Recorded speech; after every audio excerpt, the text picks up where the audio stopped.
Rastet e personave të prekur me tuberkulozë në Shkodër kanë pësuar rritje vitet e fundit. Në ditën botërore të tuberkulozit, mjekja pneumologe Genta Smaja thot se numërohen rreth 15 deri në 20 raste të reja në vit, një shifër që cilësohet e lartë. Shqetësues mbetet fakti që të prekur janë edhe moshat e reja.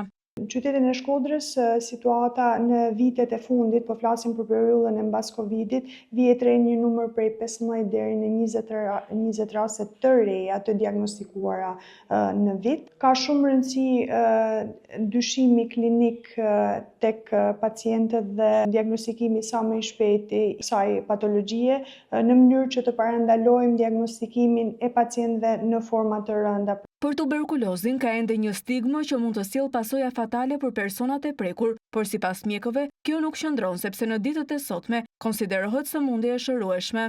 Tuberkulozi është i shërueshëm, por ka shumë rëndësi që të ndiqet në mënyrë të rregullt dhe në mënyrë të afërt me pneumologun dhe të trajtohet sipas skemave të përcaktuara mbarkombëtarisht. Në të gjithë vendin numërohen mbi 250 persona të infektuar me tuberkulozë, ndërsa në botë janë